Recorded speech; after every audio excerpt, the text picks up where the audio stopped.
probably let's start. Okay. 1 minute left, but let's be a little bit earlier. So, good afternoon to all of you. And as it's a live broadcasting session, so let's smile all the time. And this session will be, I think, very interesting because we will move from Messiaen in jazz improvisation to graphic scores and then to autoethnography. It's very interesting topics. And we have 3 presenters today, this afternoon. The first one will be Bo van der Werf, and he will present methods for using the language of Messiaen in jazz improvisation. And let's do it, Bo. Okay, thanks for coming. So today, my name is Bo van der Werf. I'm coming from Brussels. I studied at the Amsterdam Conservatory. I'm doing now this research since more than a year now, and the idea is to try to develop methods to incorporate the different languages of Messiaen into jazz situation, the many-sided jazz music. So, as this is a very vast subject, I'll try to delineate some, sorry for my English, I'm not a native speaker, so I'll do my best. I'll try to delineate just a few basic examples that might give you some insights into some possible ways of using this language. It's totally subjective, of course. So first, I'll explain about the theoretical aspect just a little bit. I guess you all know a little bit about Messiaen language. I'll try to summarize a little bit its language, the one that's interesting for jazz musicians, to my opinion.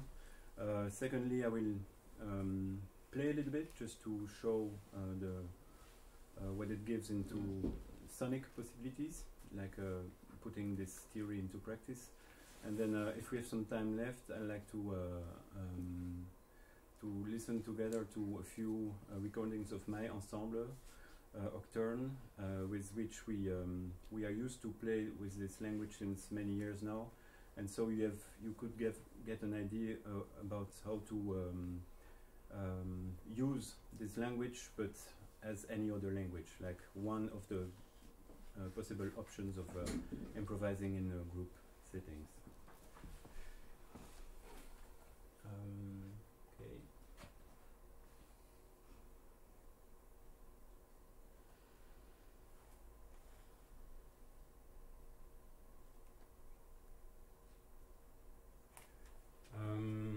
So as you know, jazz is like a sponge music, like taking influences from all over the place, many different musical backgrounds, and a very cross-cultural music actually. So many influences, world music,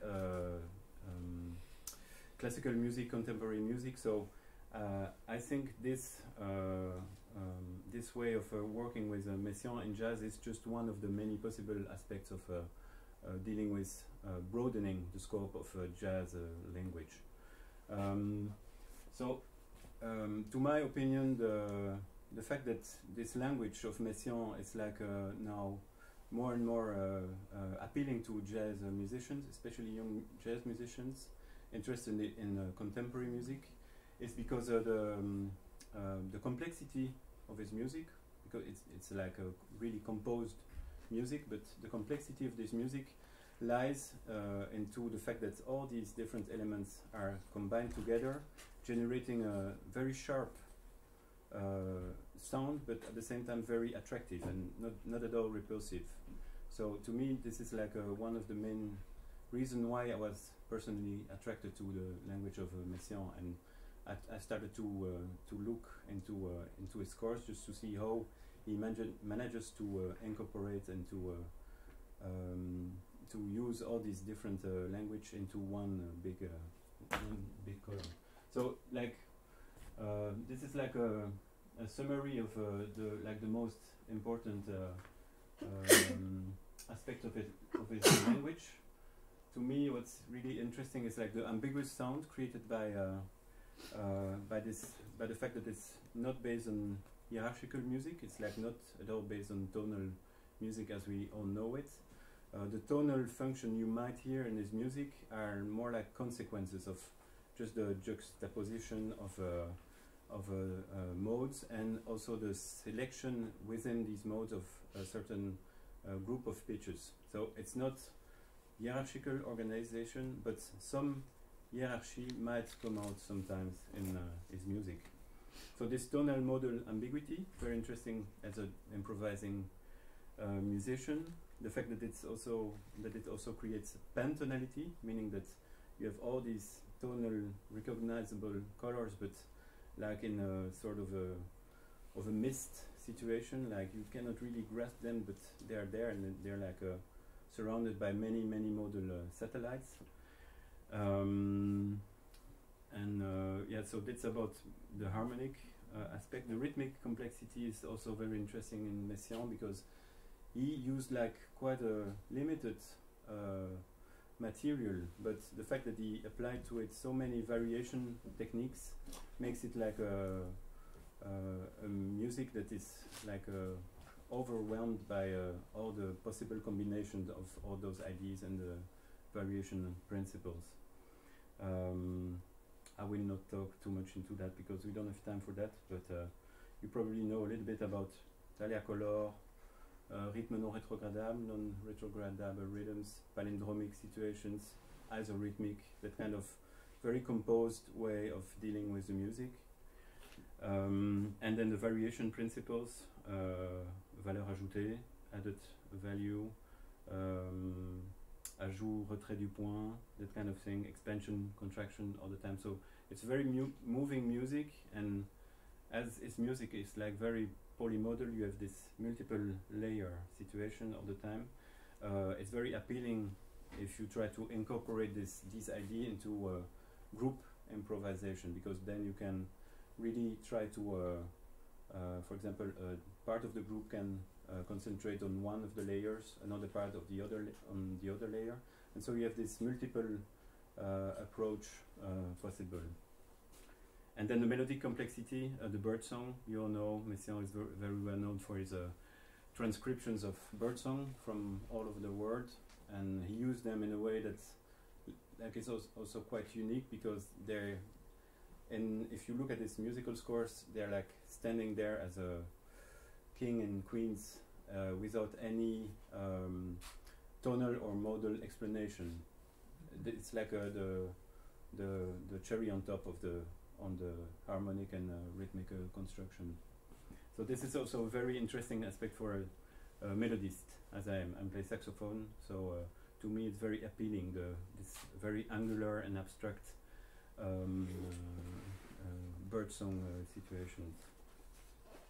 So, blah blah blah. I like to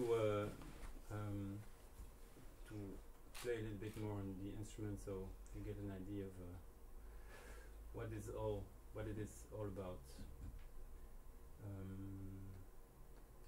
So just to explain a little bit more, I like to show software I'm developing right now with a French researcher in mathematics.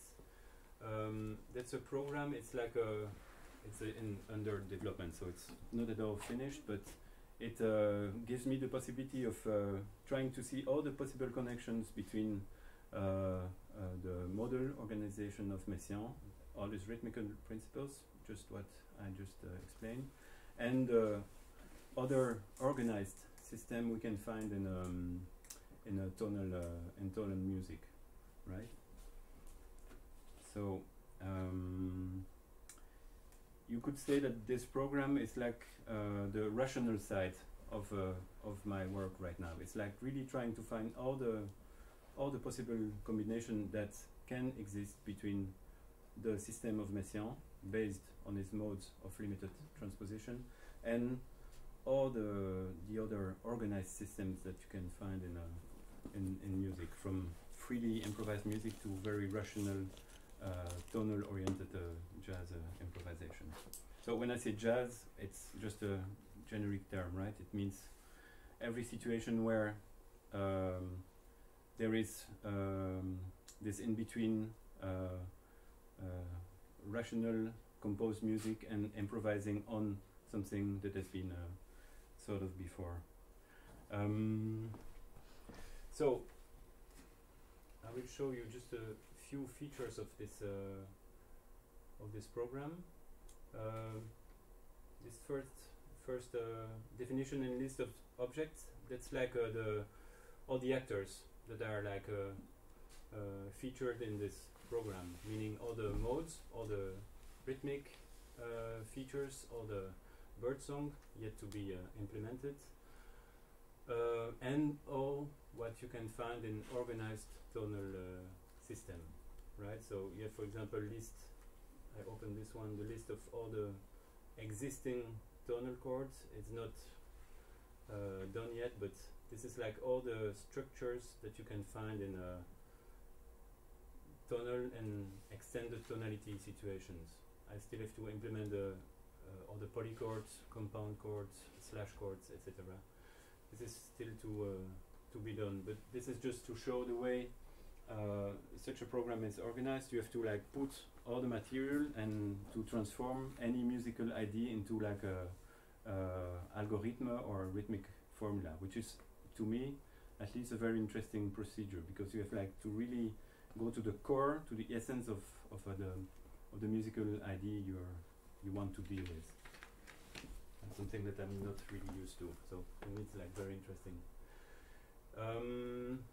Let's move on. Analysis of a mode of limited transposition. Okay, just for those who know about the modes, just give me one mode we will analyze all together. Just shoot. 6. 6. Which transposition? 1. 1. Okay, but it's there. Yeah, CM6. Okay. So this first graphic shows you like on the 12-tone circle the different possible intervallic relations, right? I won't annoy you with the terrible MIDI sounds I've implemented so far, so we won't listen to this sound, we listen to with the saxophone. So first feature is like find the tonal chords. This is like the list of all the tonal chords that are included in the 6th mode of C, transposition C, right? As you know, the mode of limited transposition have like a certain amount of transposition possible before getting to the same group of pitches again. So the diminished scale is a mode of limited transposition, whole-tone scale is a mode of limited transposition, and you have like 15 of them. That's like a mathematical possibility of a mode of limited transposition. Messiaen used 7 of them, but there are like 8 remaining possible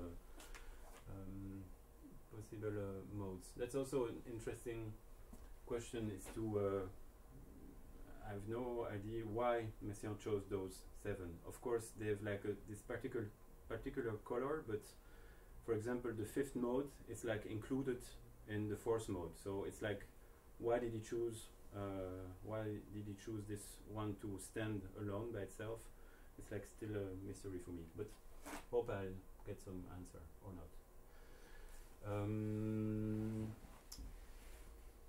So you see, this is like a huge list of possible tonal chords that you find within this mode.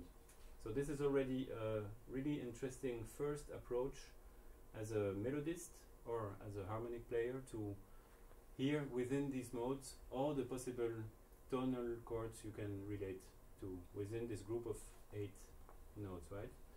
For your information, the 6th mode is like a mode made of 2 tetrachords. So beginning on C, it's like C, D, E, F, and then transposed to its tritone, F sharp, G sharp, A sharp, B, C, right?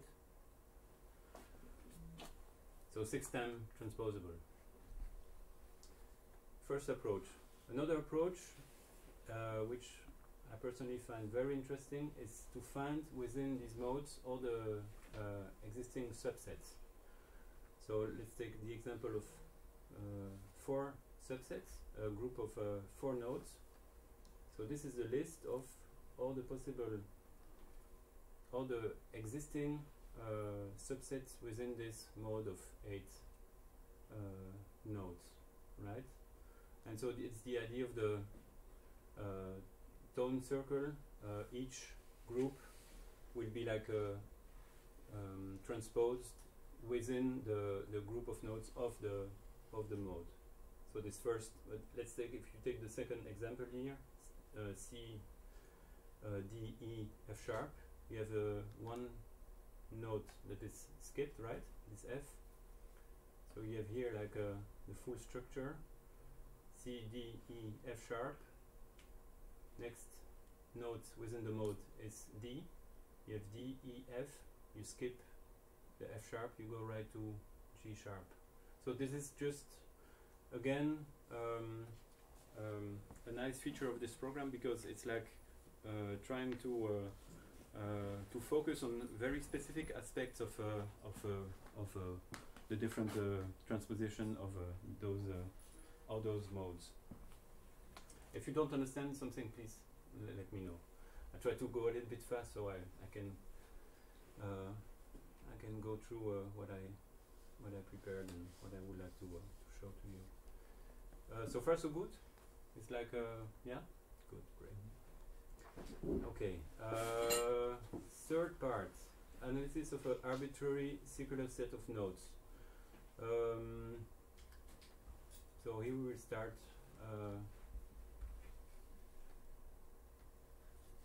Okay, I chose this one because it's one I implemented in my logic, just to show within context, within musical context, some examples.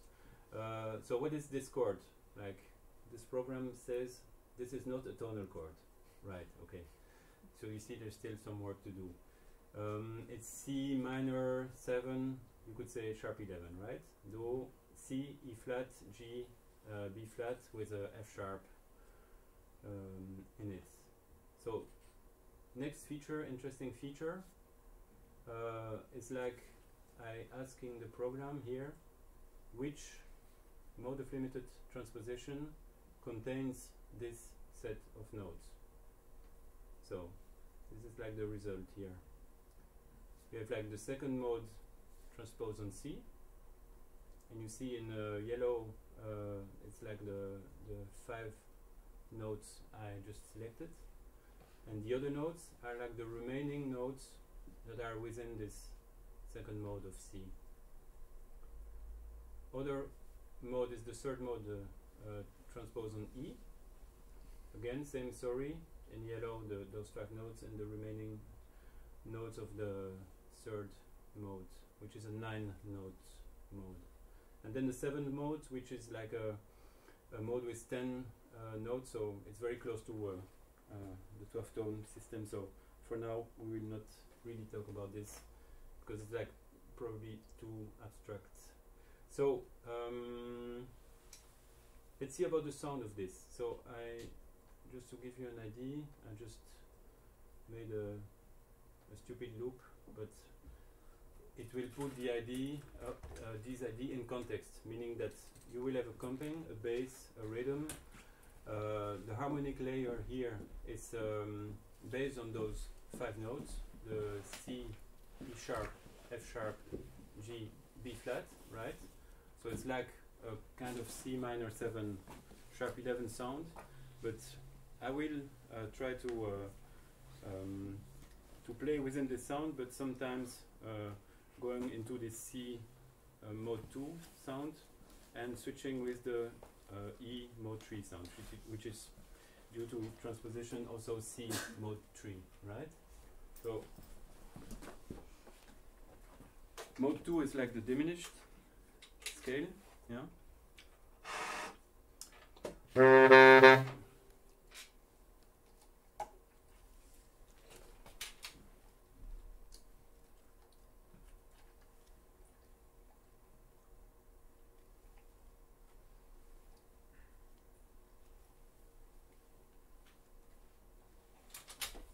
So mode 2 of C. Yeah, mode 3 of E.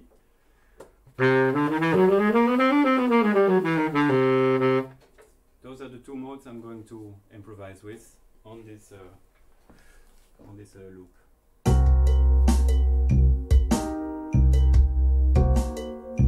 It's a little dry.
On one mode and then on the other mode.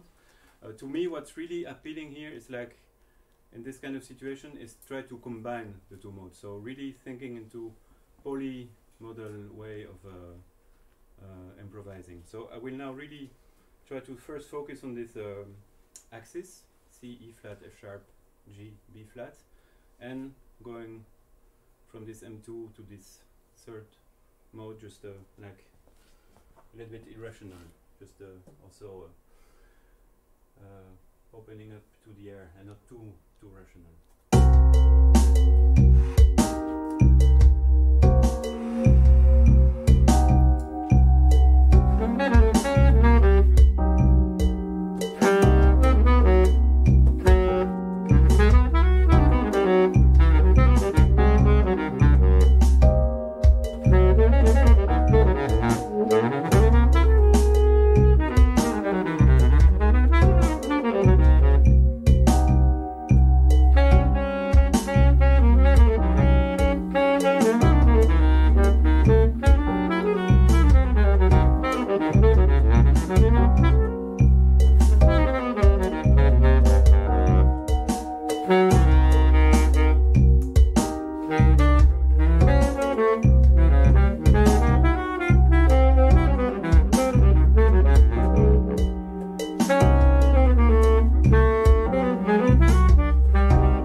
Just to show you how the way I'm myself working with this program. Okay, now we had this sound. I like to change a little bit the sound. Instead of B flat, I will add the major 7 of the chord. right? Wi-Fi is very slow. Okay. So you see we have this new group of notes now. Instead of B flat, it should be, meaning the modes, modes of limited transposition that contain these 5 notes has changed. Not much. I mean, the third mode remains, but instead of the second mode, we have the 6th mode transposed on G or C sharp, which is the same. So you will get now another sound. So again, we do the same. I'll try to do the same demonstration. Instead of that -7, we now have the major 7 sound. Same bass, because now you are used to it, and so I will now mix directly the 3rd mode with the 6th mode, and you hear the different intervallic characteristic of both modes. I'll start with the 6th mode.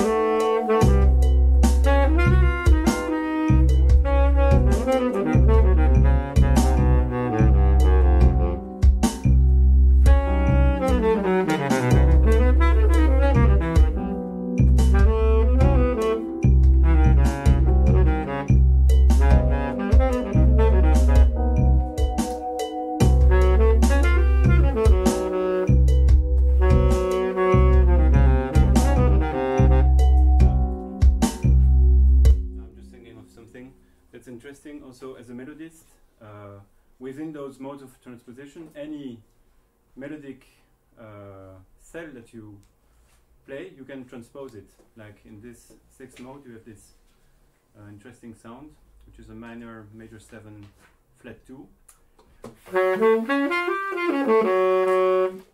You can transpose it the tritone away.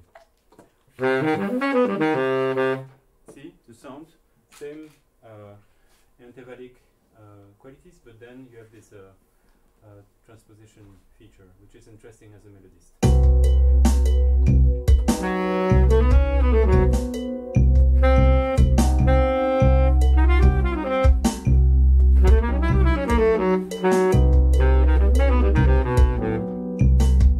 Still on the 6th mode.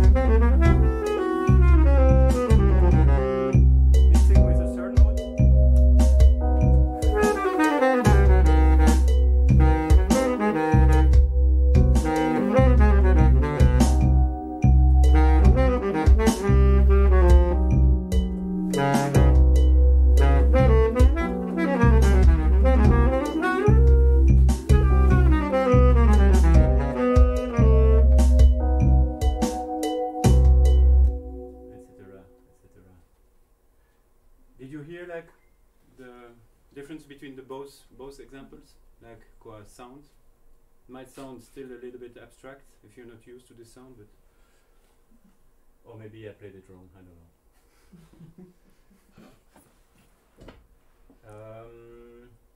So you see many features. What time is it now? Okay. Yeah, maybe we can listen to some examples in a group situation. So what I just showed is like very, how do you say, very scholar in a way, very organized, very rational, and that's why I think it might be interesting to listen together to maybe an example of how in a group situation you can deal with this kind of material. So anyway, if you're interested in this program, it's it's like free access. You just take a picture of this address and you can have your own you can make your own opinion about the, and please send some feedback if you're interested in the program. Okay, so I gave you a few charts. Maybe we can start with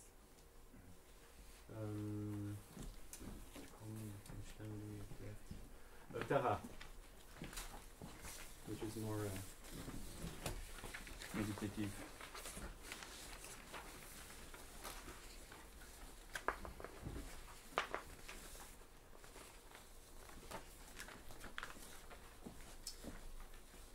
Okay, so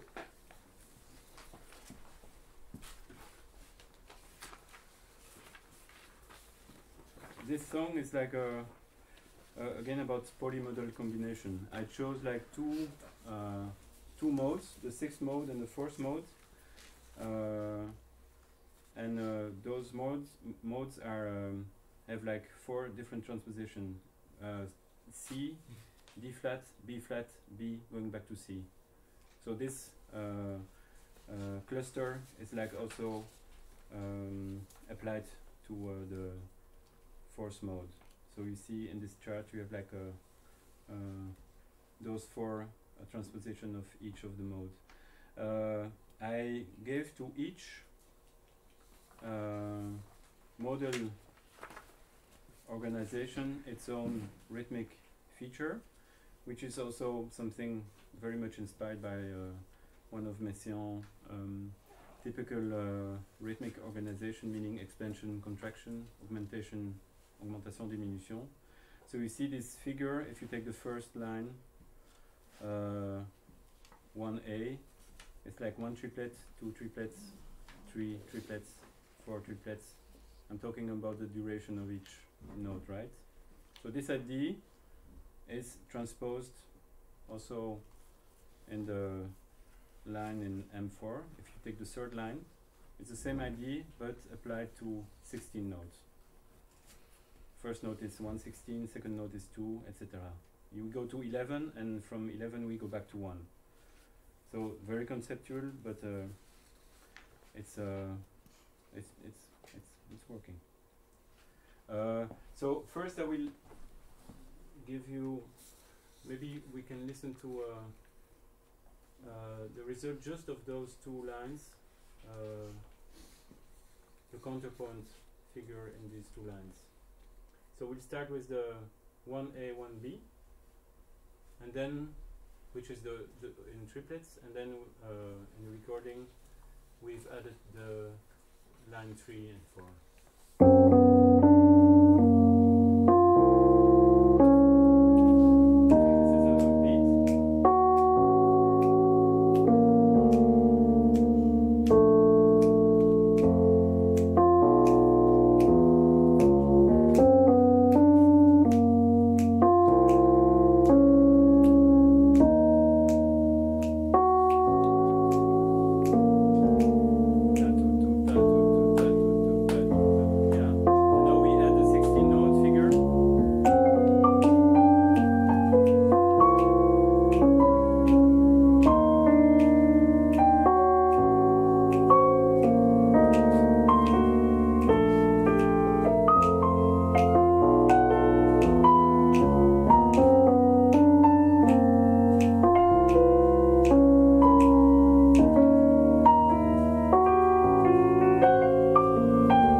This combination of triplets and 16 feel.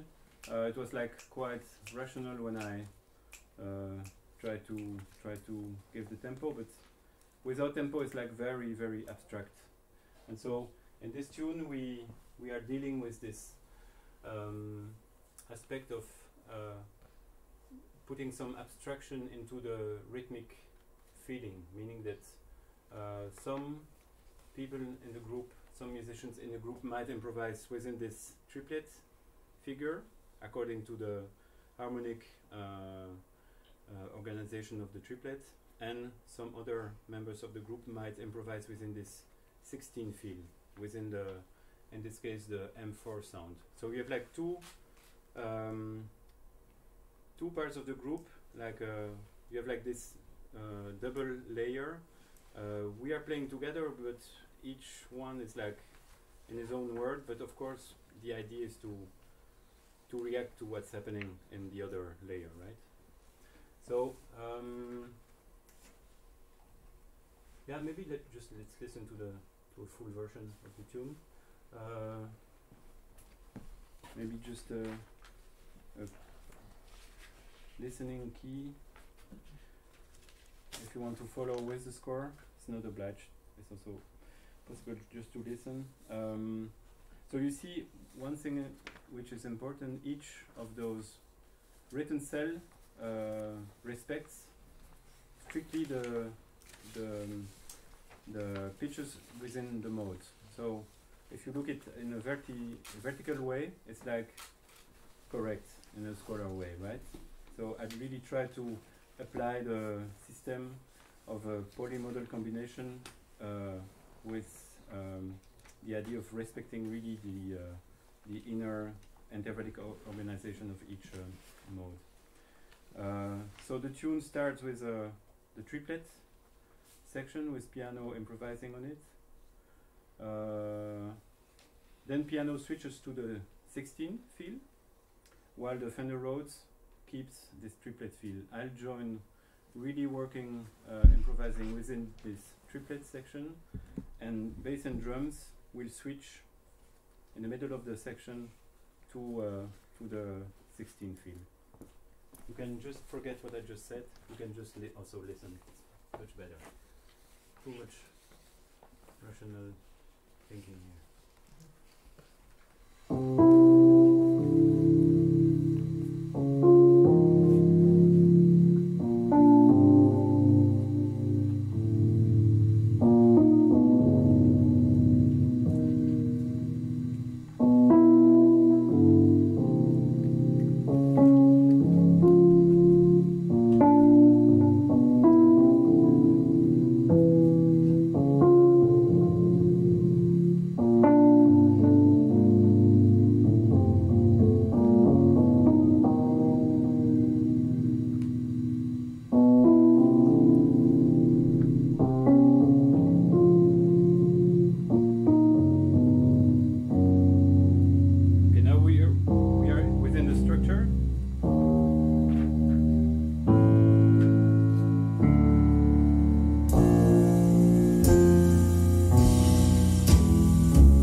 very rational piece of music and concept, the result to me is like very abstract.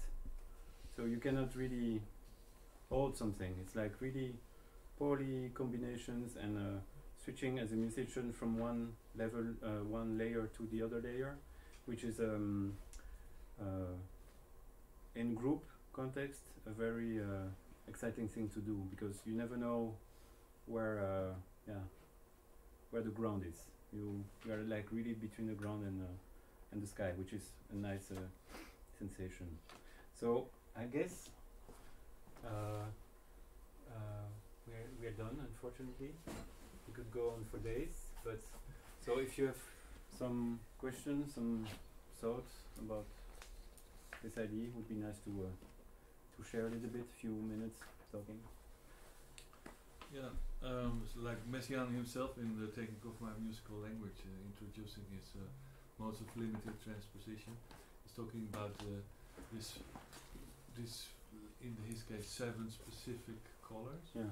And talking like a closed circuit or like a house with all windows and doors closed, etc. So, do you recognize for yourself those? Do you have a feeling for those specific colors? Do you feel 7 or let's say 5 or so? I'm focusing on the 4th mode, the 3rd mode, and the 6th mode, because to me they're the most appealing and they're the most connectable to what I know. Connectable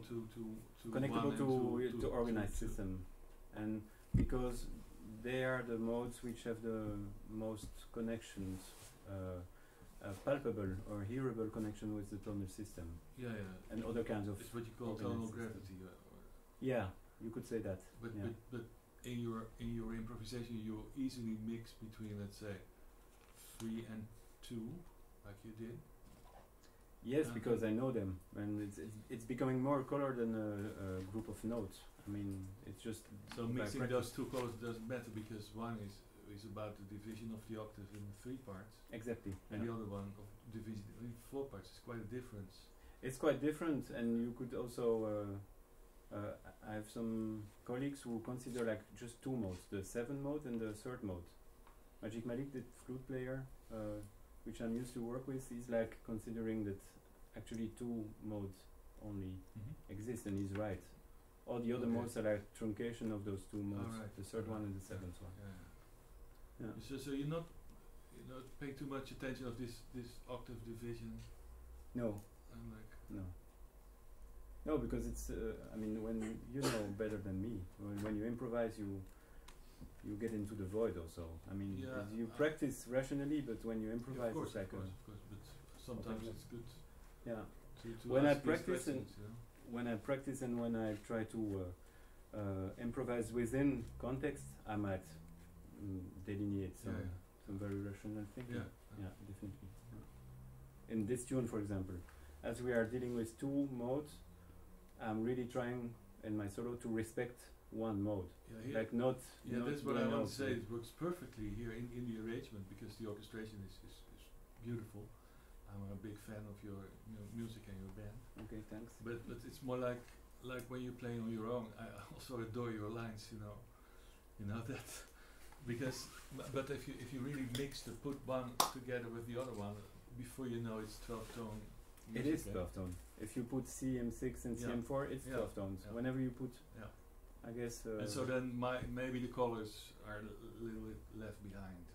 No, they're not left behind, because, for example, that's actually the most important question. When you mix 2 modes, how will you make those 2 modes recognizable? Yeah. What Messiaen did is like giving a certain orchestration to 1 mode, a certain pitch to the group of notes. So every mode has its own place. Yeah, in the it's like in nature.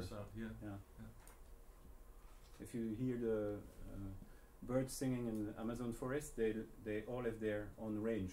They all sing together, but you can see they have their own range, so they can be heard perfectly. So it's a little bit the same idea with dealing with multiple layer music. Yeah. trying to find the right place for the Yeah. for the specific color. Yeah. Thanks a lot. Welcome. Any other? I wanted to clear about the tonal chords. You told many times tonal chords, so it means that these chords that are constructed of the thirds, intervals of thirds. Yeah. Yes, and Yeah. It doesn't depend how many tones, 3, 4, 5, or is it a limit? No, that's why we call it extended tonality. You have the So of course the triads, but Right, everything 7 chord, that 9 goes chord, and above so and beyond. it may be endless. Yeah, it's endless. It's Yeah. endless. Yeah. Yeah. But then you have to narrow it for yourself. I Uh-huh. guess the scope. Okay, and one more question, if I may. One more question was listening to this last example. Yeah. So the improvisation was based on the certain mode, Yeah. and so the melody and harmony was based on it. But when the drums entered, so they had their rhythmical layer. Was it based on some kind of by Messiaen rhythmical layer or model, or was it freely chosen? Is it all parameters connected to all this system, or only you showed this time only melody and harmony?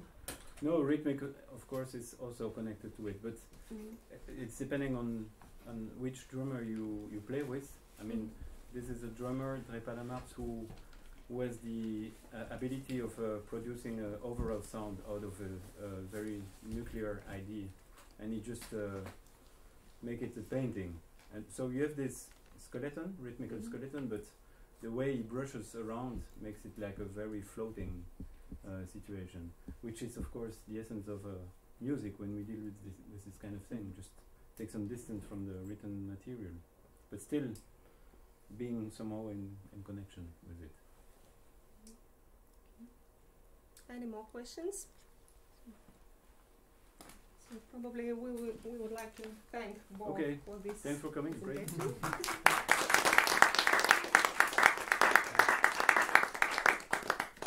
So can you please show the address again? Yeah. So we can make a picture. And the next presentation will move from this modes of transpositions, limited transpositions, to a bit freely topics, graphical scores. I think it also opens wide thoughts how to interpret graphic scores. And Russell Wimbish will present his paper, How Do You Play That? A Performer's Outlook on Graphic Score Interpretation. And it's based on his now doing PhD research.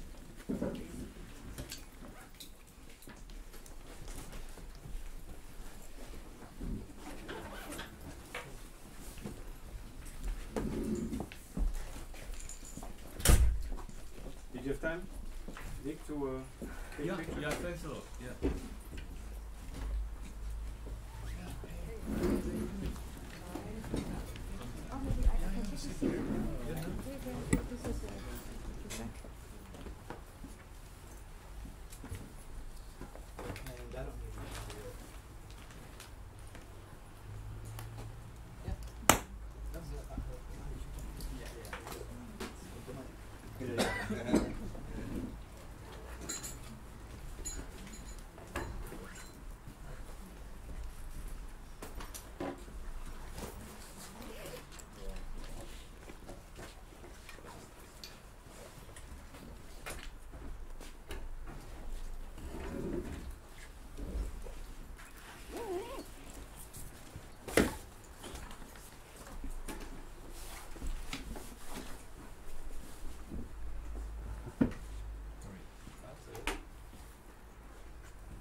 Wimbish. I'm from the University of Edinburgh, and I'm here to share a little bit about my research and how this research has affected my ongoing practice as a performer and composer.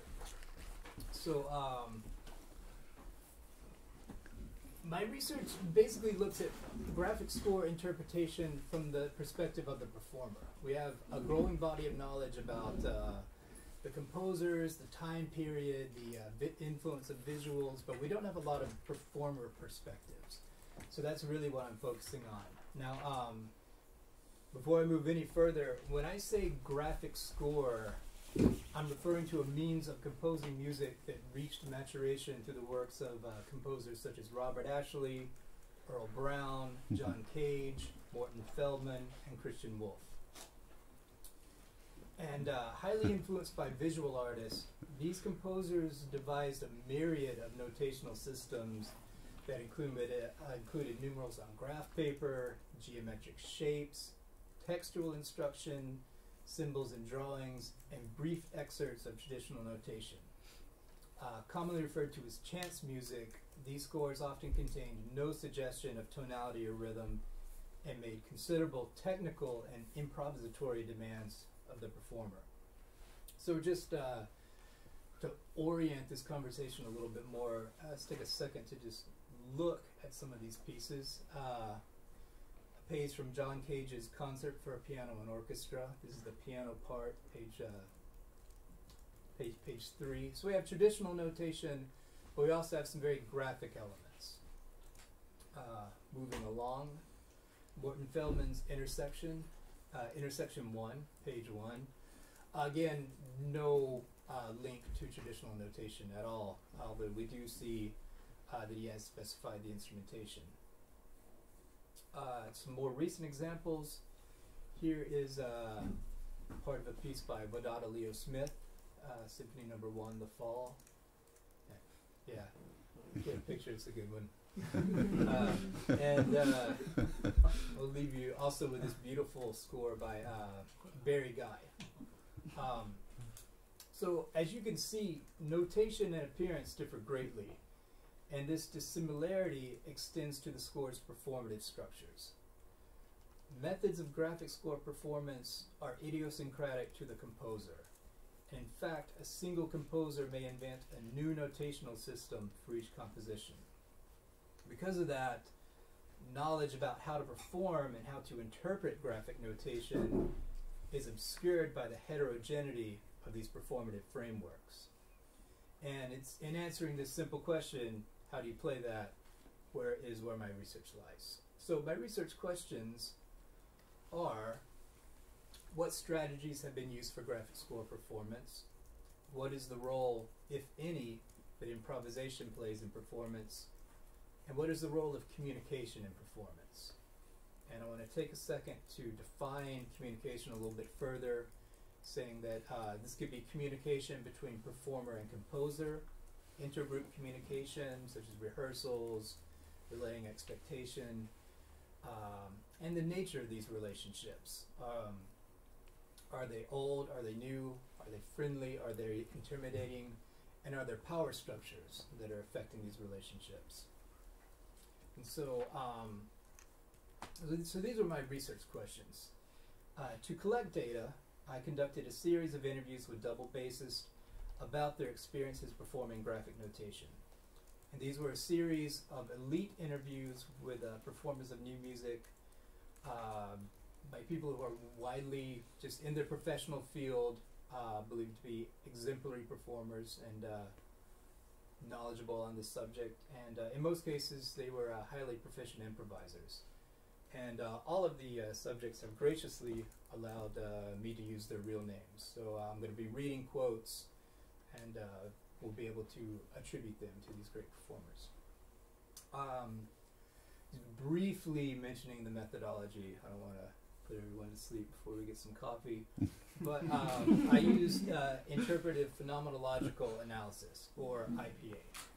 And this methodology originates in qualitative psychology, and it's involved in a detailed examination of personal meaning, lived experience, and how the individual interprets these experiences. It uses small, homogeneous samples. It's ideographic. It's always concerned with a particular person and a particular place and time. And it's a double hermeneutic, which means that it allows the perspective that not only is the participant making sense of their environment, but I am also making sense of the participant making sense of their environment. So it does include the researcher in the analysis and the experiences and perspectives of the researcher. And this was a good methodology for me because I'm not trying to formulate a global theory on graphic score interpretation. I don't think that that's possible. But I did want to develop deep local knowledge and really delve into performer perspectives on this. So the method was to record and transcribe each interview, listen to it and read it over and over again, then begin taking notes, encoding the data, taking these notes to develop themes, cluster the themes together, and these clustered themes developed superordinate themes in which my thesis is based. So this is my research, but I am not only a researcher, I'm also a practitioner. I'm a performer and composer as well. So I just like to go through briefly the pieces that I'll be performing and how the data influenced either the composition of these pieces or on pieces that I do not compose, my approach to interpreting this notation. So the first is one of mine, a graphic piece for double bass, and really I'm going to read you a quote by Barry Guy, which was one of my participants, and really his ideas that really influenced the composition of this piece. So we've had trombone, percussion, voice, saxophone. Actually, we've had many different players, and it's always interesting because each soloist gives it a different coloration and encourages a different type of articulation or selection of modules. However, the musical signature is consistent because of the fixed notational material set against the soloist. So for this piece, one of the overriding concepts was determinacy, which is formal structural elements that will not vary from performance to performance. So what are some of the determinant features? Instrumentation. It's a piece for double bass. Contains a lot of traditionally notated phrases. Everything's serialist, follows all the serialist rules. The method in which a performer may navigate the composition, that is set by me. And while there is performer free will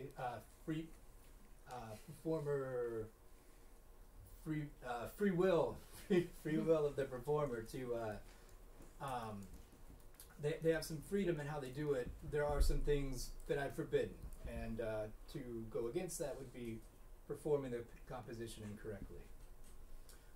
Specifying the modules in which improvisation may incur. Now normally we think of improvisation as an indeterminate feature, but specifying when it may occur, to me, brings it over to the field of determinacy, which means it can only happen here. And finally, the modules themselves suggest musical specificity. So there's a indication for pizzicato, time signatures, repeat marks, and accelerandos, which are all can be subjectively interpreted, but certainly have an amount of specificity to them. So moving on, Earl Brown's December 1952, much less specific. So just read some quotes from the data that I gathered. This is from Robert Black. you have to have a general understanding of a particular sound world, the creative world of the composer. And this next quote from Simon Fell, I think, for example, with Earl Brown, I'm not saying this is necessarily a good thing, but I think once you've acquired knowledge, it's very hard to forget to unlearn who Earl Brown is, what the historical circumstances behind the pieces are, what the various historical interpretations of the piece have tended to be, and what his own versions of the pieces tend to be like. So these were some of the concepts that influenced my preparation of this piece, and it was mostly understanding the composer's sound world. So how did I do this?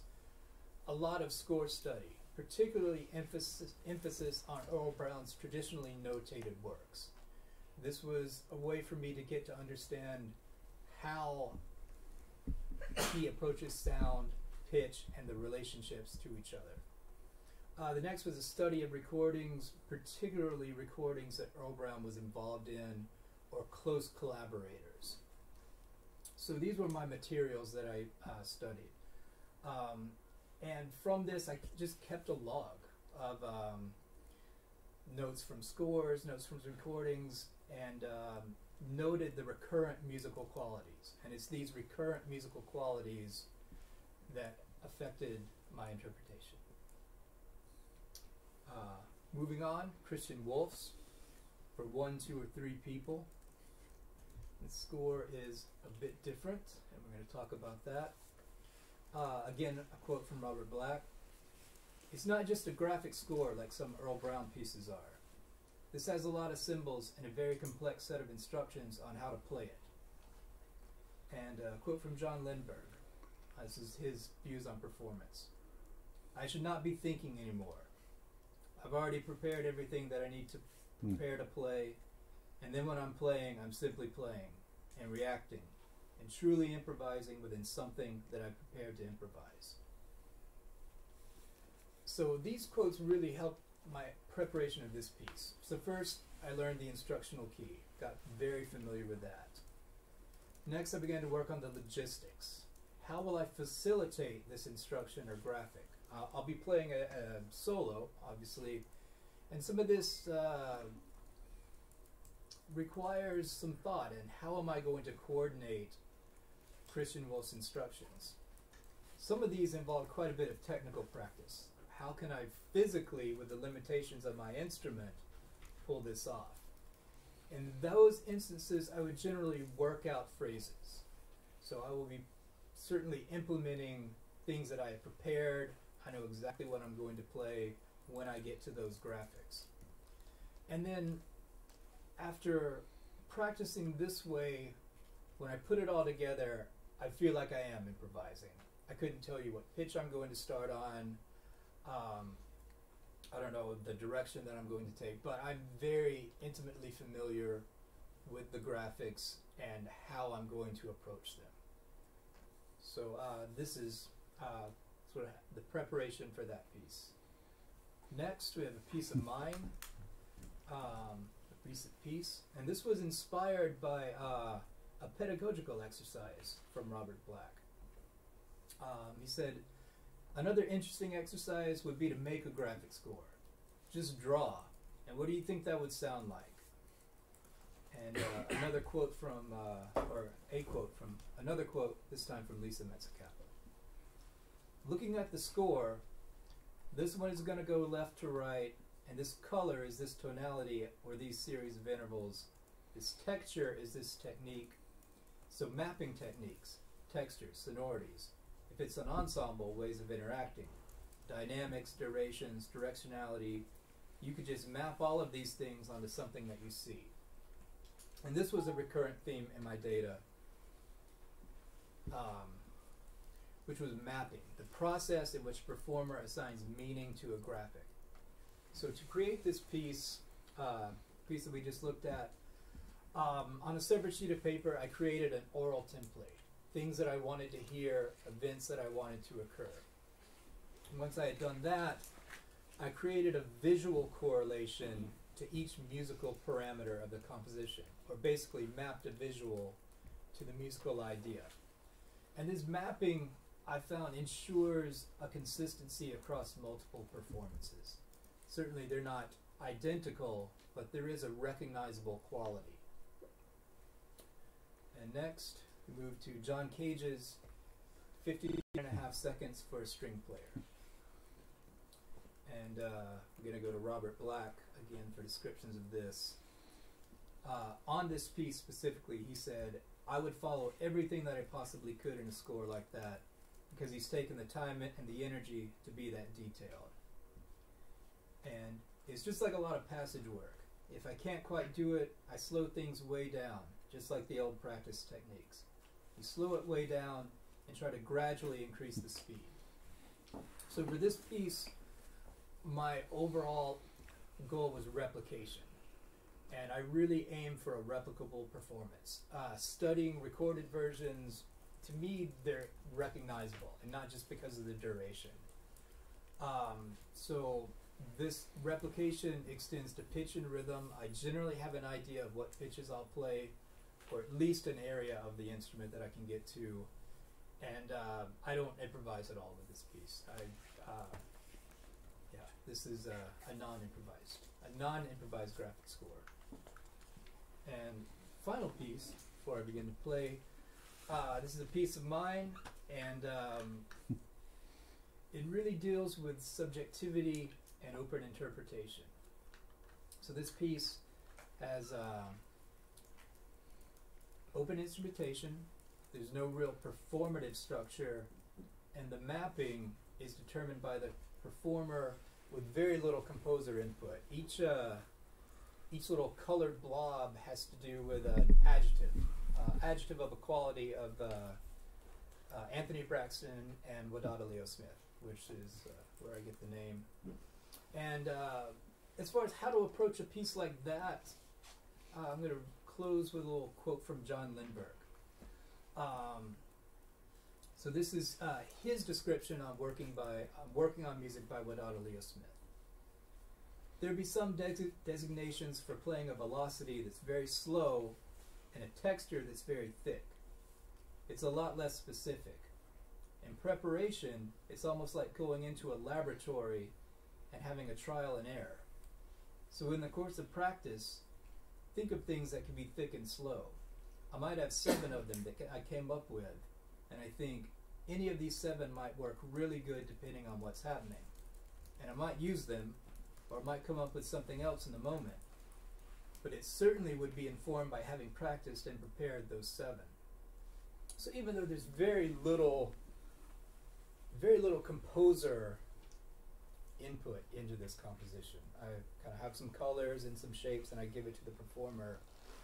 My intention is for the performer to engage with the score. And even if it's completely subjective,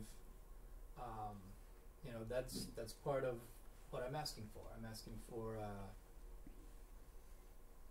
thinking about it, working things out, working ideas out, and then sharing it in your own way. So that's just a little brief description of everything I'm going to play, and I'll be quiet now. And I'll put each piece up.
Get my pages in order. This is the cage, which in a typical cage fashion has some very strategic and beautiful moments of silence, which will be interrupted by page turning.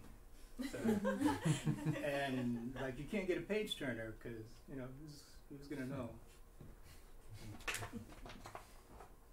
Who's gonna know when to turn the page?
It's 59 seconds.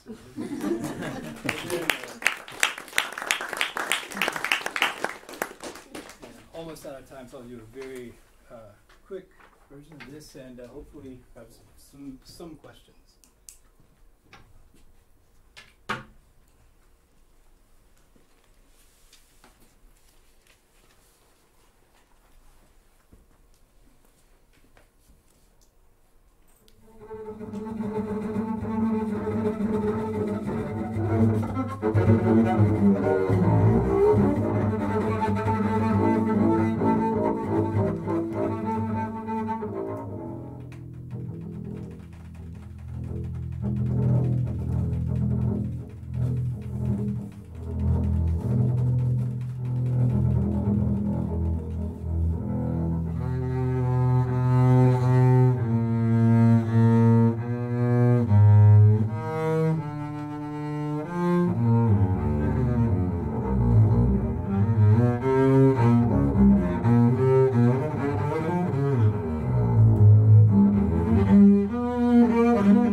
For your presentation and this performance.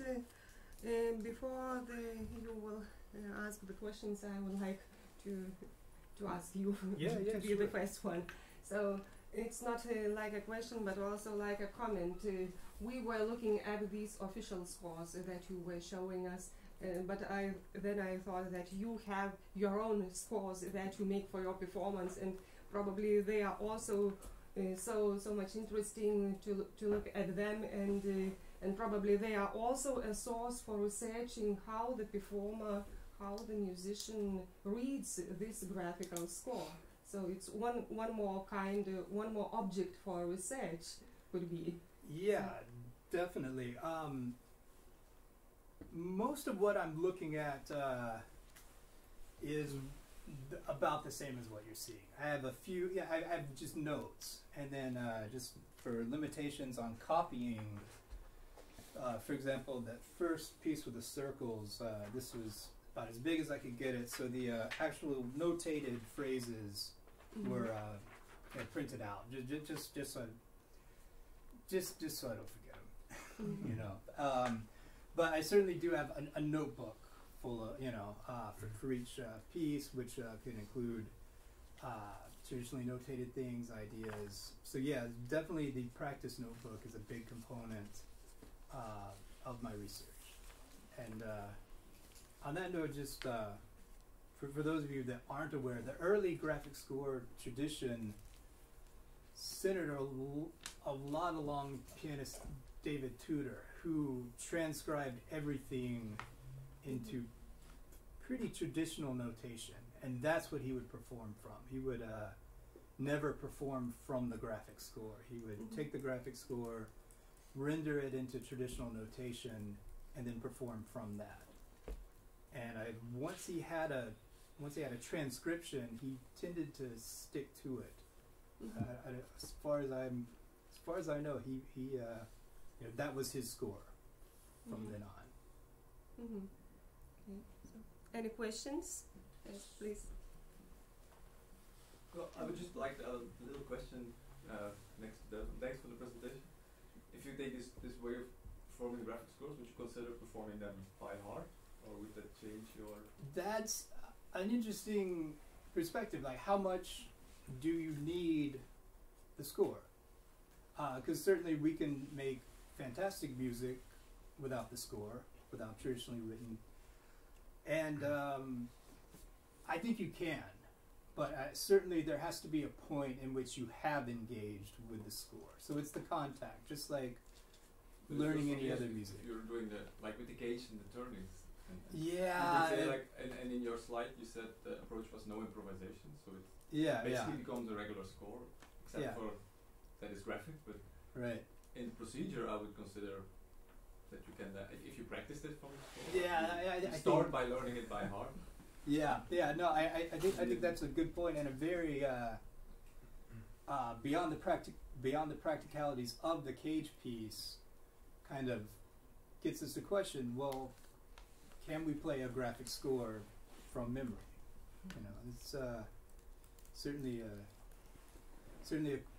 a debate or just conversation worth having. But I think yes.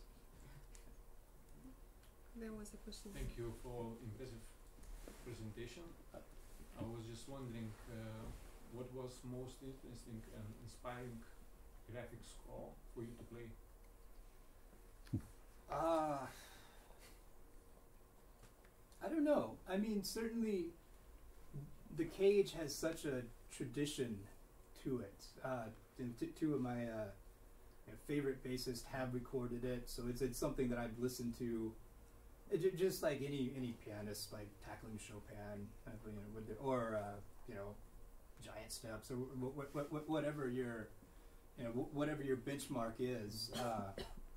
So that piece was very fun for that, just the history behind it.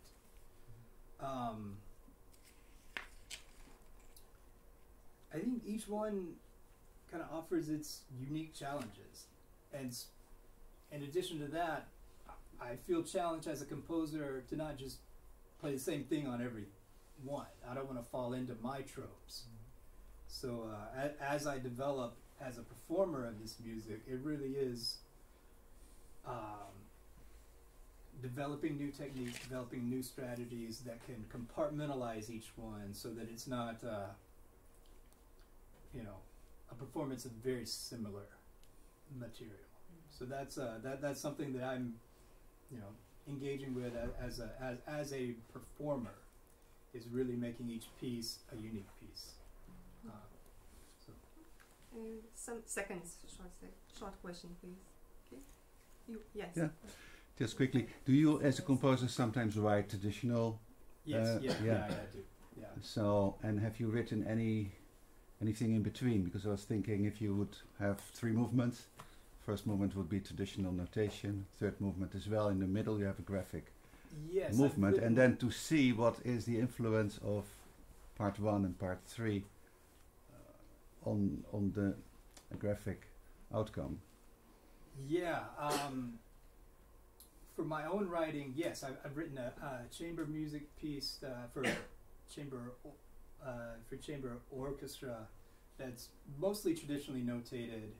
Then there's a section in the middle with it's graphic, but there's not a whole lot of improvisation. There's choices. So and that way I use graphics in that way. So it's going to be indeterminate. It's going to vary from performance to performance. But because mostly just who I'm dealing with, if you take a graphic score to a chamber orchestra, they probably just hand it back. and that's just kind of like the reality of it. Depends on the conductor, I think. Yeah, well, but if they've never had any contact with this type of making music, so and in that context, everything was heavily explained, and it will vary, but it's not going to affect the composed material.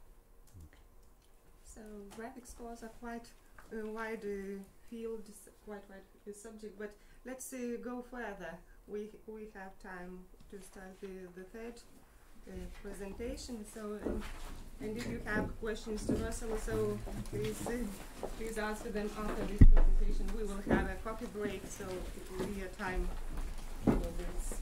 And now Guadalupe López-Íñiguez will present her paper.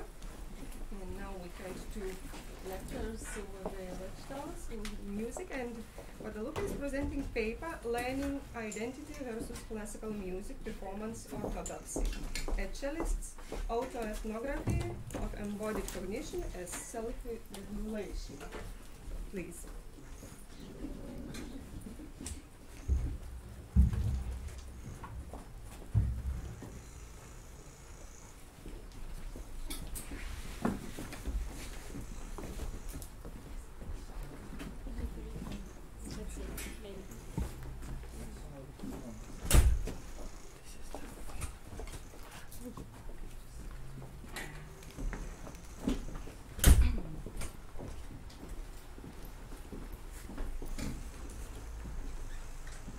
Good afternoon, ladies and gentlemen. Today I'm presenting a report, so a little glimpse of my autoethnographic research project concerning my pre-performance and performance practices as a cellist researcher when tackling the complete music for piano and cello by Beethoven and Mendelssohn on period instruments. So don't expect a lot of definitions for complicated terms, because I just want to show you an overall idea of what one can do during 2.5 years when you get funding at the postdoctoral level. So this is a longitudinal, intra-individual, multidisciplinary and multi-methods project that has been carried out at the Sibelius Academy in Helsinki during the last 2.5 years and was funded by the Cognition Foundation in Helsinki and supported by several institutions and funding bodies. My project responds to the urgent need to for change in how professional musicians, particularly classical musicians, are educated from their earliest years. Research has already verified that Western classical musicians need to spend considerable time rehearsing alone over many years while concentrating on their craft of their instruments. Music learners are often exposed to authoritarian, systemic, and unidirectional master-apprentice instruction that occurs behind closed doors and dominates music education settings. This has the potential to create a culture of concealment, a secret garden, or a black box. In this context, student attrition is common, and students' independence and initiative, creative thinking, and personal expression are limited. Moreover, of the many thousands of music students who graduate every year globally, only a small percentage is employed full-time, and many graduates leave the profession altogether. Careers in classical music performers, as you know, are largely freelance, and research shows that musicians' employability could be enhanced using, for example, metacognitive strategies. Consequently, researchers have highlighted that musicians need to engage in lifelong learning. This view is endorsed also by the Association of European Conservatoires, which urges the development of more holistically conceived curricula to overcome surprisingly common approaches that are almost damaging to our students' development as a thoughtful and well-rounded musician. Promising. My project also argues that the way in which modern and period instrumentalists approach the performance practice of classical music is at odds with both the performer's identity and artistic decisions relating to technical and performative aesthetics. There is a certain status quo in the orthodoxy of classical music performance that manifests itself in both contemporary and historically informed performance practice, and in the rising number of music competitions looking for high standard performances on both period and modern instruments, as the most valued performances in classic music often fall within well-established traditions, with performers less likely to develop a sense of exploration, spontaneity, and creativity, such as that seen in jazz. Hence, there is a risk of reviving historical music conventions without connecting the processes to the context and the people for which specific music was conceived, but also to who today's musicians are or how they have lived and learned, thus separating performance from the theory and experience praxis that should underpin it. This can lead to stronger mannerism through standards, as pointed out by researchers in relation to historical verisimilitude. In addition, although scholars have taken good care by studying the tradition of the playing technique aesthetics of the German repertoire of the 19th century, little attention has been paid by musicians who have done recordings and specialized in playing such repertoires to such historical evidence, who have not offered fresh approaches to questions such as bowings, fingerings, trills, ornamentations, improvisation in the style, portamento, articulation, rhythmic asynchrony, piano pedaling, or vibrato, to mention a few. Additionally, Modern players who try this later repertoire on period instruments merely set up their instruments and play accompanied by original pianos, not managing completely to change their modern approach to the technical aesthetics of the time. This is not necessarily good or bad. It is a personal choice for musicians. It's about cherry picking. Which cherries do you pick in the end? But I do personally enjoy performing on period instruments and love to be as inspired as possible in my own practice by knowing how people play this repertoire in the past, though bringing my personal touch. This multifaceted educational challenge of reconciling music tradition with current practices in relation to classical music performance has been internationally acknowledged, and this project joins those efforts in seeking educational change. My main aim in this project was that of finding a holistic and personal way of musicianship in the classical music scene that could inspire other musicians and music educators by means of serving as a bridge between theory, what we know, and practice, what we do. For this, the scientific objective of my project was to build the relationship between scientific research and the professional practice of classical music performance by introducing personalized rehearsing strategies that would support the development of learning identity in musicians on the level of practice. In this context, musicians' learner identity is understood as being constructed through a sense of what we are not, which is usually formed through the pedagogic practices of schooling and government policy at all levels of instruction and beyond at professional levels, and in which the development of a sense of self as a agentic, motivated learner is crucial to the shaping of personal rehearsal strategies and goal pursuit. This project aims, therefore, to move beyond identifying the range of skills, knowledge, and attitudes that may be important in being successful as a goal-oriented musician in different types of music careers. Instead, my project focused on the learning processes and conditions that may enable musicians to become real agents of learning through a shift in their beliefs and practices toward classical music performance. My project pursued the creation of a selection of materials, tasks, and methods of analysis that could be refined and used later with other professional musicians than me in order to support the construction of their learning identities while learning a specific classical music repertoire and attending to metacognitive and motivational aspects of learning. Central research questions to this project were: how can a musician researcher renew her learning and performance practices of classical music in order to support the development of her learner identity? What are the theoretical approaches that could foster the achievement of an exceptionally motivating long-term career and the construction of such learner identity? And what is the importance of rehearsing strategies, artistic agency, and reviving historical music conventions in reflexive, creative, and personal ways in connection to learning identity? To answer these questions, my research project has basically established connections between the fields of autoethnography, constructivist self-regulation, and metacognition in connection to historically informed performance, with the fields of embodied cognition, motivation and emotion, including identity studies, and arts-based research.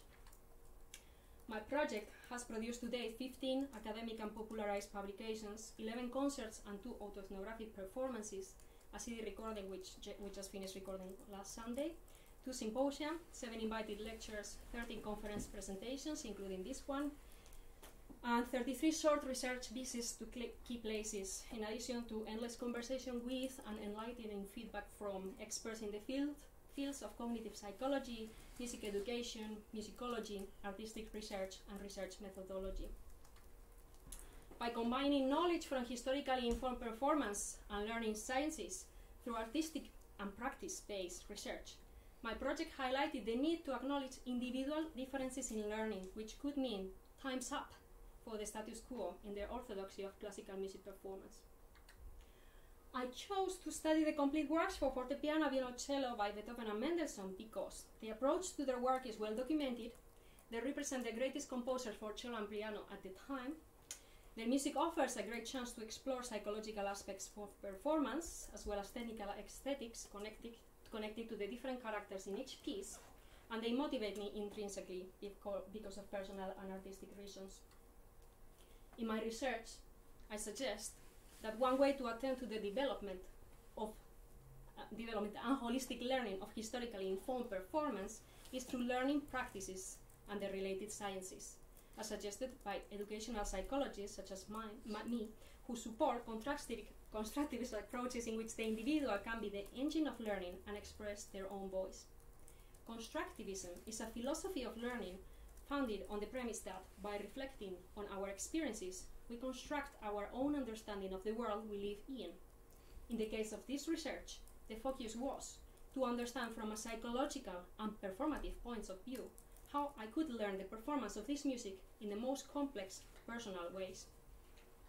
As a doctor of psychology, in my earlier research I demonstrated that constructivist approaches to instrumental learning are ideal for the development of creative and autonomous musicians.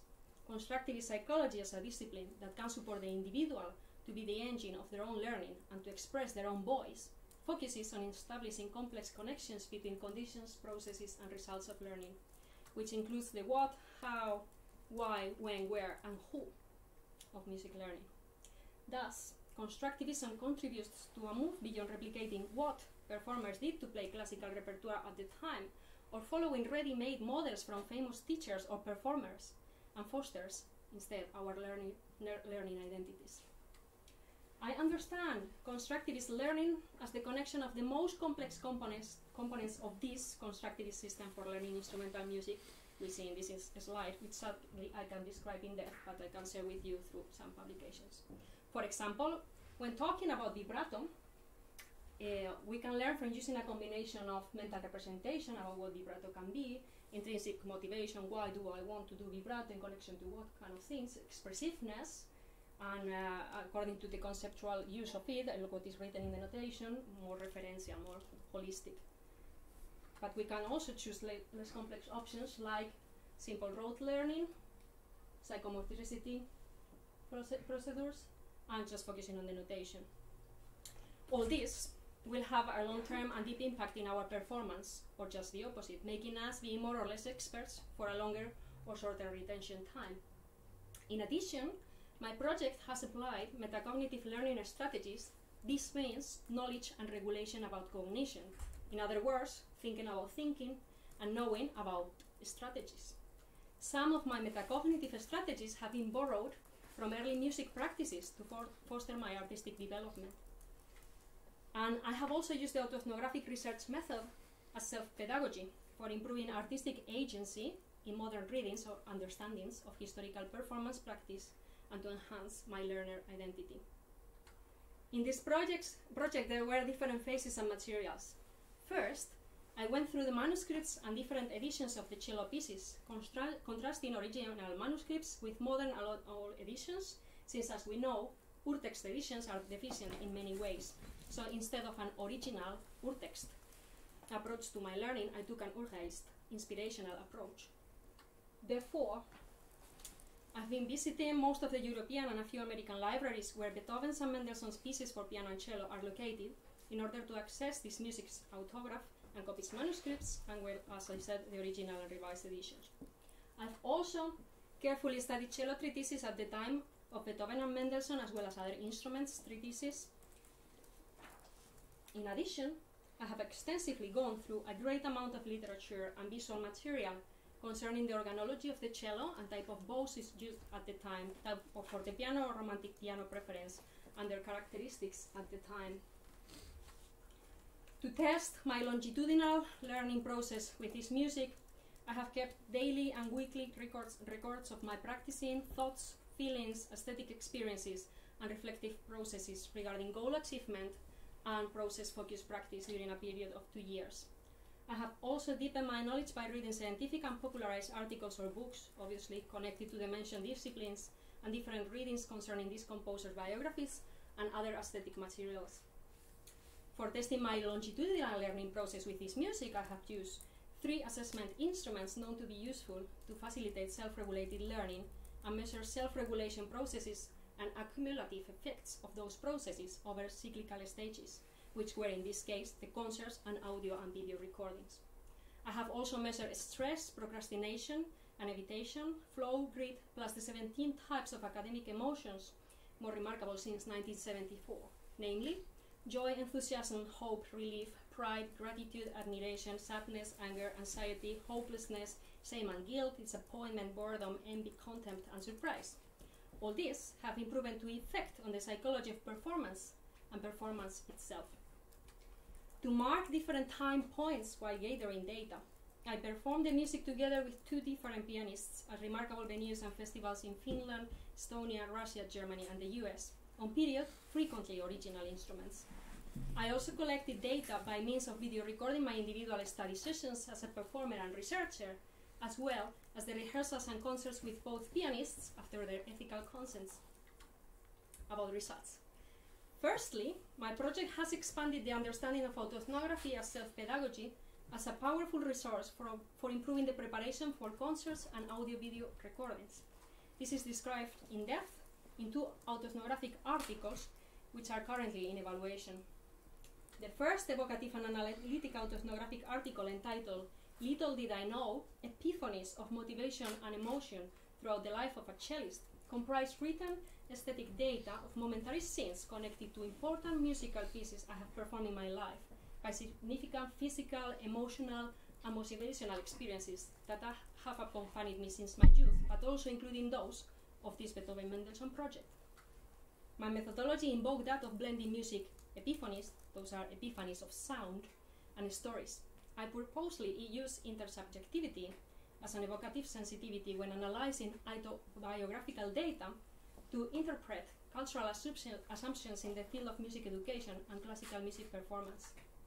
These assumptions included the importance of being talented, the exposure to external stressors, bullying and competitiveness, and the balance of power relations between teachers and students in classical music scenes. My aim with this article was to expand the understanding of artistic research and highlight certain pedagogical and social practices in the education of classical musicians. For the second autoethnographic article, entitled "Beethoven and Mendelssohn in the Cellist's Flesh, Using Autoethnography as Self-Pedagogy for Embodying Musical Awareness and Learner Identity," I use inductive coding analysis with software Atlas DI on the content of my diaries, audio and video recordings. This led to a conceptual reduction of data that generated different categories. With this, I managed to have an overall interpretation by studying live experience, the qualitative or interpretative approach, but also hypothesis testing, the quantitative positivist approach. I use inter-rater reliability with another expert musician researcher who coded 5% of this data, which is quite big, I can tell, reaching a high agreement. The main topics that arose in this article were the need of awareness of and knowledge about embodied cognition among professional musicians, and the importance of developing a learner identity, once again, in relation to metacognition that could help on better motivation, resilience against difficulties, performance proficiency, easier and deeper learning, better opportunities for employability, and, as the title of my presentation describes, a real time's up classical music performance orthodoxy. Thirdly, my project developed an innovative methodological approach to the study of self-regulated learning in connection to constructivism, from the completely new perspective in that particular field of a musician researching herself and analyzing her own generated data. I was using the constructivist learning system presented before in combination with daily questionnaires for my preparation alone and with the pianists before the concerts and recordings. Each concert or recording, as I said, was a time marked for quantitative and also qualitative data gathering, which later facilitated the measurement of progress. For this, I am currently applying descriptive and interventional designs by following psychological research with an emphasis on my individual approach to learning this particular music. This quantitative data has been contrasted also with narrative accounts from the audience who attended the concerts, media critics, and an expert who has followed all concerts and audio and video recordings of the project through a mixed methods design. This particular article is in preparation, as the last measure was the CD recording a few days ago. The article, entitled "Variability in and Effects of Intentional Self-Regulation Across Concerts and Recordings, a longitudinal intra-individual study of a cellist," will make possible to expand the self-regulation literature, which has focused primarily on goal-oriented tasks to a process-oriented approach.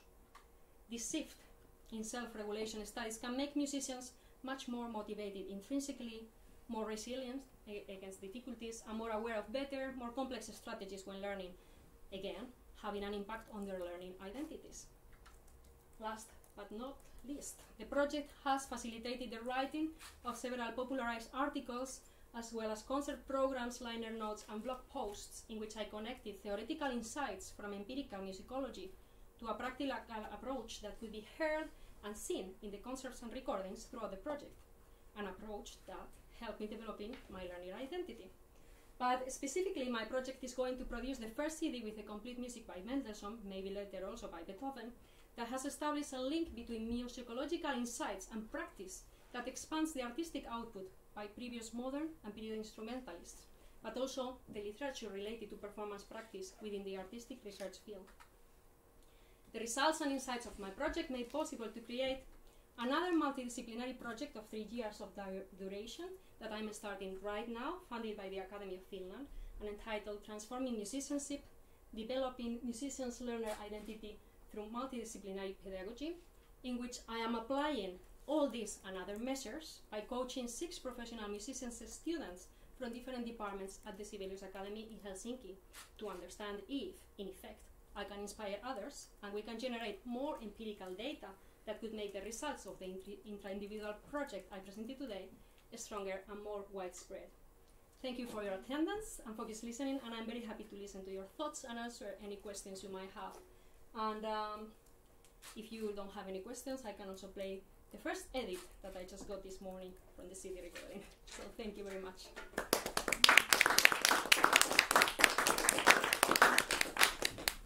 Thank you, Guadalupe. I think we would be interested to listen to that sample Yes, sound. then I need your help. Is it connected already? Yes. Oh. Yeah. And I can put it a little bit soft so that you can ask questions anyway, and we can discuss. So.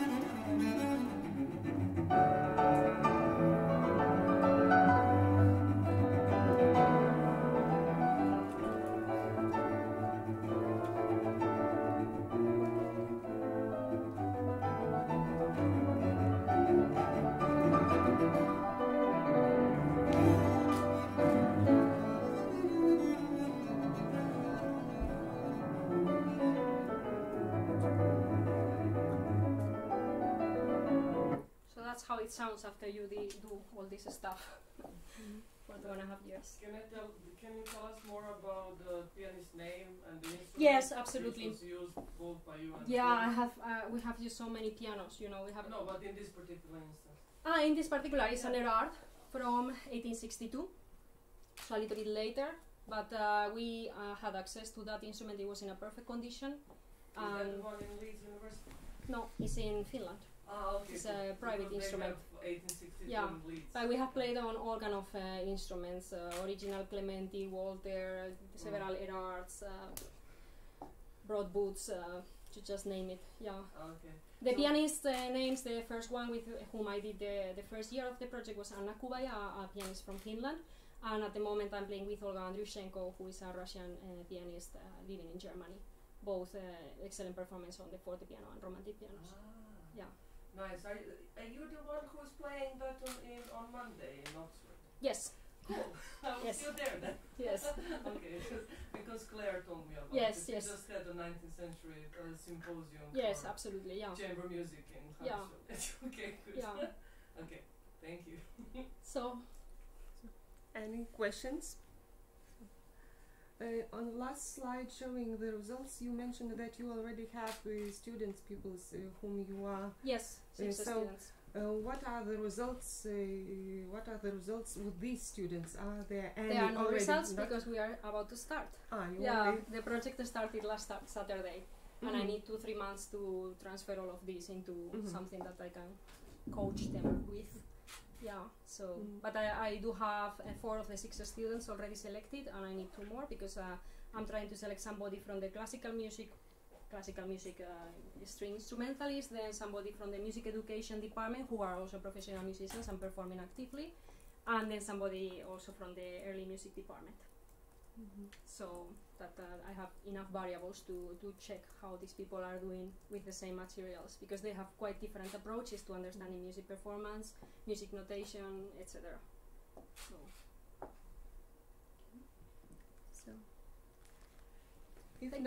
If no more questions, so thank you once more for Guadalupe, and let's transfer to the second floor for coffee break, and thanks for being here. Thanks for all presenters in this session.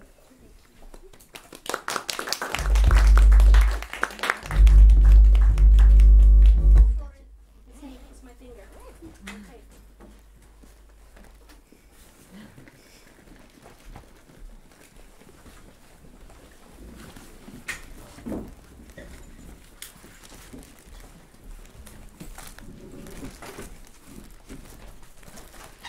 That's really cool. Playing this song. Yes. Because you were playing the trio. You Yes, remember? yes. Said, hi, I'm Mia. Hey, how are you? I'm presenting on Tuesday. Okay. And I taught at the player on masterclass. Yeah, So she was like, oh my god, I need to learn to speak. Well, me too. I hope I can manage in 2 days. No, because I have no. You're going on Friday, yeah? Yeah, I go actually on yes on Friday. Yeah, and then we have rehearsals. And Yeah, Yeah. I hope, great. I hope she has not practiced very much. She did. Great. We were so busy, we were working out 12 hours a day. Yeah, It was it's really crazy. Yeah. like that, so I don't know. It just I'm really finished on excited about that. Saturday. I Yeah. think it's gonna be very cool. So, you're playing on Monday evening?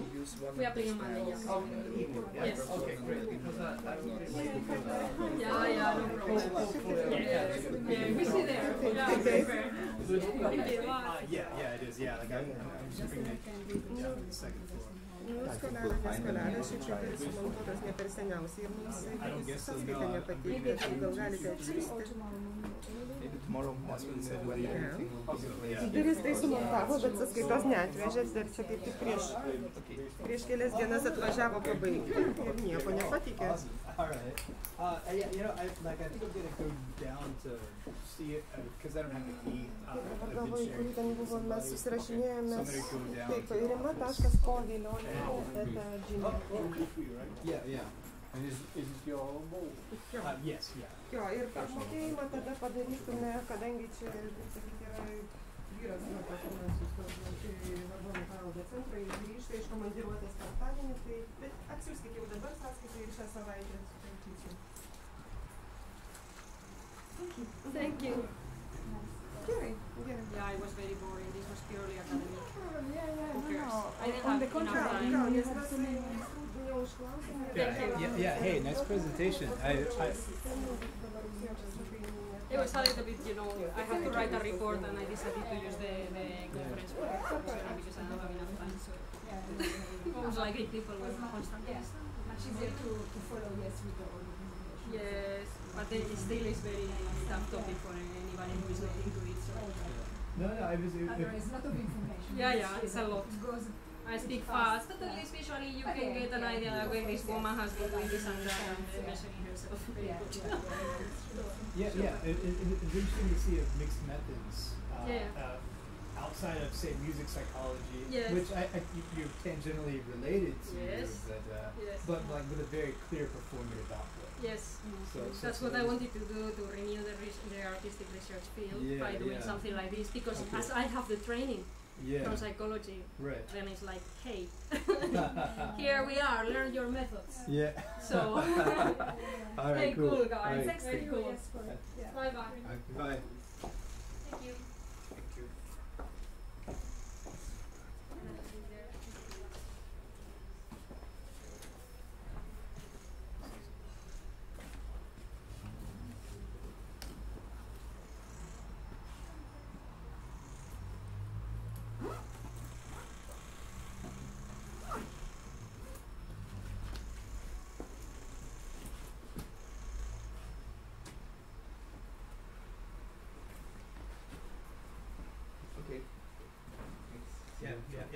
Yeah. No, thanks for the help.